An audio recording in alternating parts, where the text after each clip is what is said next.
Hello hi guys, कैसे हैं? उम्मीद कर रहे होंगे अच्छे होंगे। आइए, यहाँ पे कुछ लिखा गया है, हेडिंग है तापमान मापने का स्केल। जो तापमान होता है उसको मापने का स्केल लिखा गया है। इधर स्केलों के कुछ नाम लिखे गए हैं और इधर बीच में न्यूनतम बिंदु को ही हम लोग हिमांक कहते हैं और उच्चतम बिंदु को क्या कहते हैं, क्वथनांक भी कहते हैं। ठीक है। सेल्सियस जो है इसको न्यूनतम बिंदु हम लोग 0 डिग्री सेंटीग्रेड मानते हैं। इसका उच्चतम बिंदु जो होता है 100 डिग्री सेंटीग्रेड मानते हैं। कितना मानते हैं? 100 डिग्री सेंटीग्रेड। ये जो हमारा केल्विन है, केल्विन इसका जो निम्नतम बिंदु होता है, न्यूनतम वो 273 केल्विन होता है। जो उच्चतम बिंदु होता है वो हमारा 373 केल्विन होता है। ठीक है। फारेनहाइट, फारेनहाइट जो होता है अपना, इसका जो न्यूनतम बिंदु होता है या निम्नतम कहें तो 32 डिग्री फारेनहाइट होता है और उच्चतम कहें तो 212 डिग्री फारेनहाइट होता है। ठीक है। र्यूमर जो होता है इसका न्यूनतम या निम्नतम बिंदु जो होता है 0 डिग्री र्यूमर होता है और उच्चतम बिंदु जो होता है 80 डिग्री र्यूमर होता है। ठीक है।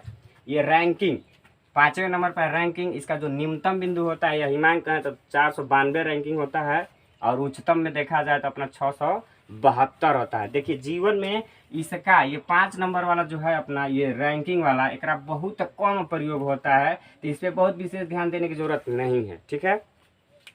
अब यहाँ देखिए, ये 0 डिग्री सेंटीग्रेड माइनस -0 डिग्री अपान में दिया है अधिकतम माइनस न्यूनतम। उस तरह केल्विन है -273 यानी न्यूनतम, केल्विन माइनस न्यूनतम मान यानी कि न्यूनतम बिंदु अब अधिकतम बिंदु माइनस न्यूनतम बिंदु। ठीक है। इसी तरह ये है F-32 और अधिकतम बिंदु माइनस न्यूनतम बिंदु, और ये र्यूमर जो है इसका न्यूनतम बिंदु अब बाटा में दिया है अधिकतम बिंदु माइनस न्यूनतम बिंदु।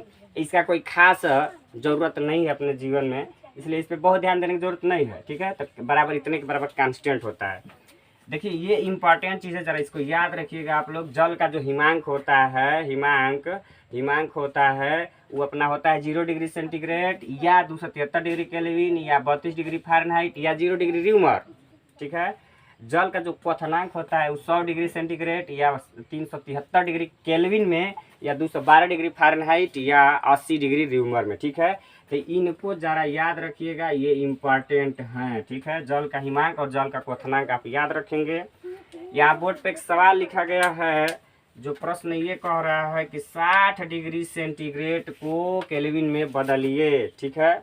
आइए देखिए, हम लोग सेंटीग्रेड को केल्विन में बात कर रहा है तो सेंटीग्रेड और केल्विन वाले पैमाने को दोनों को बराबर रखेंगे। ठीक है। तो सूत्र हमारा कह रहा है कि 0 डिग्री सेंटीग्रेड -0 अपान में अधिकतम मान माइनस में न्यूनतम मान बराबर के माइनस 273 यानी केल्विन माइनस न्यूनतम मान बाटा में अधिकतम मान माइनस न्यूनतम मान यानी कि न्यूनतम बिंदु। ठीक है। तो 273। अब अपना 0 डिग्री सेंटीग्रेड जो डिग्री सेल्सियस का वैल्यू दे ही दिया है, 60 डिग्री को बदलना था केल्विन में, तो इसके जगह पे हम अपना रखेंगे 60 - 0 अपान में 100 में से 0 जाएगा तो अपना बचेगा केवल और केवल 100 बराबर के -273 अंश में बचा है, इसमें से ये घट जाएगा तो अपना कितना बचेगा 100। अब देखिए ये जो हर में ये बराबर है, इससे ये कट जाएगा तो हमारा बचेगा कितना, 60 में से 0 जाएगा तो 60 में से 0 जाएगा तो 60 बचेगा।